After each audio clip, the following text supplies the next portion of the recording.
Part first और second अपन पढ़ चुके हैं, आज पढ़ेंगे पार्ट थर्ड। इसमें जो टाइप के क्वेश्चन रहेंगे आपको ज़्यादा डिटेल ना कराकर ओनली बेसिक पे ही कराएंगे, है ना, जिससे आपको याद हो जाए और आसानी से सॉल्व कर सके। देखो आप कितने भी डिटेल करोगे आपको मिलना तो एक ही नंबर है, तो क्यों ना हम उस क्वेश्चन को कम समय में करें।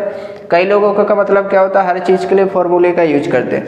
फॉर्मूला अपन तब लगाएंगे जब अपन को लगे कि हाँ अब हम बेसिक से नहीं कर पाएंगे, क्योंकि वैसे ही अपने लिए ऑलरेडी इतनी चीज़ें हैं याद करने के लिए कि अपन किस किस को याद रखेंगे। यदि फॉर्मूले हर क्वेश्चन का याद करेंगे तो फिर बस हर क्वेश्चन में आपको यही लगेगा कहीं ना कहीं हमें फॉर्मूले से करना चाहिए, तो ये आदत हमें कहीं ना कहीं छोड़नी ही है। ठीक है, किसी राशि पर 5% वार्षिक दर से 3 वर्ष और 4 वर्ष का जो ब्याज है उसमें कितने रुपए का अंतर है, 42 रुपये का। तो मूलधन ज्ञात करना है। ठीक है, सबसे पहले 1 वर्ष का यदि 5% है तो 3 वर्ष का कितना हो जाएगा, 15%, और 4 वर्ष का कितना हो जाएगा, 20%। इन दोनों के परसेंट में कितने का अंतर है, 5%, जो किसके बराबर है, 42 रुपये के। ठीक है, परसेंट है तो बटे में कितना आ जाएगा, 100। इसका इधर गुणा हो जाएगा 100 × 42 बटे 5, कितनी बार गया, 20 बार। 42 दूनी 84, एक जीरो आ जाएगा, कितना आ जाएगा, 840 रुपये। ठीक है, ऐसा नहीं है, इसमें यदि आप फॉर्मूला लगाओगे SI बराबर है ना PRT/100 तो उससे नहीं निकलेगा, क्योंकि ये चीज़ें अंतर का दिया हुआ है तो आपको बेसिक ही लगा सकते हैं। एक चैप्टर है परसेंट यानी प्रतिशत एक ऐसा चैप्टर है कि आप उसको कहीं भी लगा सकते हो, ऐसा नहीं कि वहीं लगाए। देखो SI में भी लग जाएगा, CI में भी लग जाएगा उसका। साधारण ब्याज की दर से 11 की जो दर है कितनी हो जाती है, 10, तो उसमें एक व्यक्ति को कितने की हानि हो जाती है, 55.50 रुपये की। ठीक है, पहले दर कितनी थी, 11.50, इसके बाद कितनी हो गई, 10%, मतलब दर में कितनी की हानि हुई, 1.50 की। रुपये में कितनी की हानि हुई, 55.50 की। इंटू में कितना आ जाएगा, 100। अब देखो जब समान संख्या में दशमलव लगा हो तो कैंसिल हो जाएगा, तो दशमलव से दशमलव कैंसिल हो गया, 0 से 0 कैंसिल हो गया, 15 × 45, कितना बचा है, 10, 105 हो गया, 15 × 7 105, तो 100 का 37 में गुणा होगा तो कितना आ जाएगा, 3700।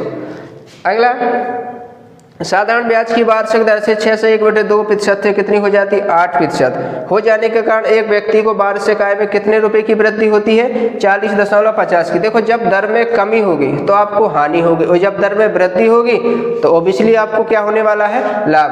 आप ही समझ ले, यदि आपने किसी को पैसा 10% के हिसाब से दिया हुआ है, पैसा जो भी हो, तो आपको 10% के हिसाब से ही ब्याज मिलेगा। लेकिन यदि आप 12% से कर दोगे तो कितना हो जाएगा, उसमें दर में आपके ब्याज में क्या हो जाएगी, वृद्धि हो जाएगी। सेम कंडीशन यहाँ है, 6.5%, 6 से 1/2 कितना हो गया, 8, यानी कितनी की वृद्धि हुई है, 1.50% की।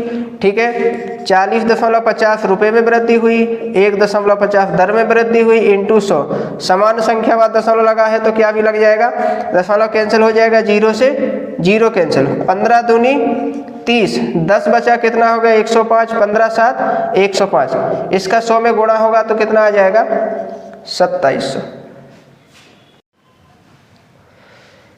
ठीक है, अगला क्वेश्चन है, कोई धन निश्चित दर से 2 वर्ष के लिए साधारण ब्याज पर दिया गया।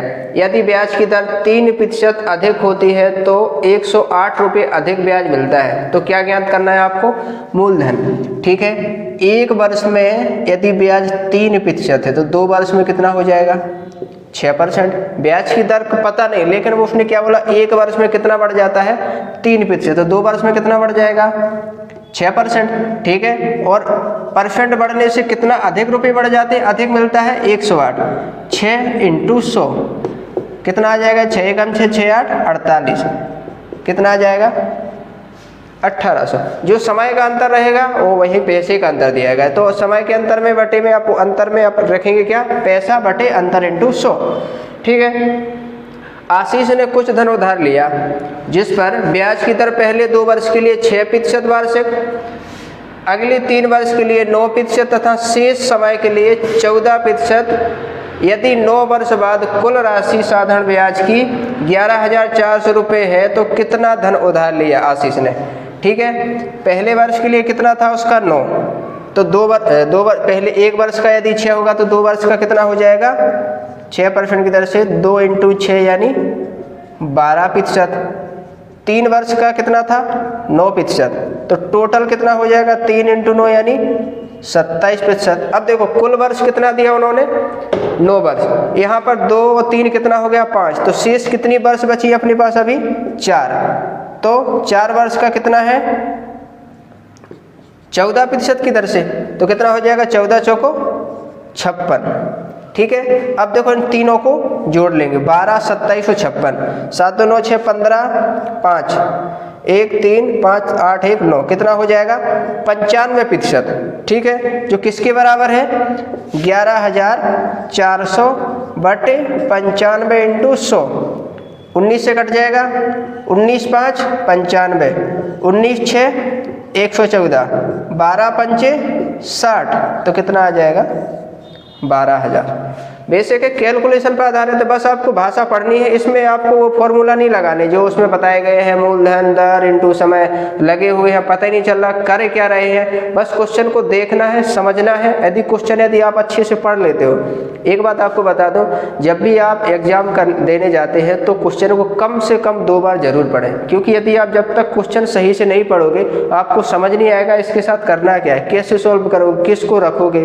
कई लोग क्या करते, क्वेश्चन देखा नहीं कि सॉल्व करने लग गए, उन्हें ये नहीं पता कि रखना क्या है, बस करते रहे। उनका तो पता है आंसर कितना आना है, ऑप्शन में लिया, इनमें से कोई नहीं लगा दिया, क्योंकि इनमें से कोई नहीं तो उनका कभी आना ही है, क्योंकि जो आना है वो कर नहीं पाए, क्योंकि क्वेश्चन पढ़ा नहीं, अपने हिसाब से लगे हुए हैं। इसलिए क्वेश्चन को जरूर बड़े आराम से बिना घबराए हुए 2 बार जरूर पढ़े।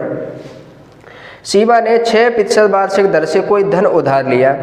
ठीक है, यदि उसकी जो प्रतिवर्ष दर है कितनी बढ़ जाती है 1.5% बढ़ जाती है, तो 3 वर्ष की समाप्ति पर उसने कितना धन ब्याज दिया है 8,190, तो उसका मूलधन क्या है। बड़ी सिंपल बात, देखो पहला 3 वर्ष है, दूसरा और तीसरा। पहले वर्ष कितना रहेगा 6%, स्टार्ट 6% है उसने कहा, फिर अगले हर वर्ष कितना बढ़ता है 1.5%, तो इसमें 1.5% और जुड़ जाएगा तो कितना आ जाएगा 7.5।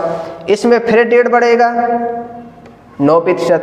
अब क्या करना है, तीनों को जोड़ देना है, कितना हो जाएगा 9 6 15 और 7 22 22.5, तो टोटल पैसा कितना था 8,190, 22.50 जीरो दशमलव हटाया, यहाँ 0 बढ़ गया, 25 से काट लेंगे, 25 नम 225, 25 चौको 100, 9 नम 81, 9 एकम 9, तो कितना हो गया 9,100 × 4,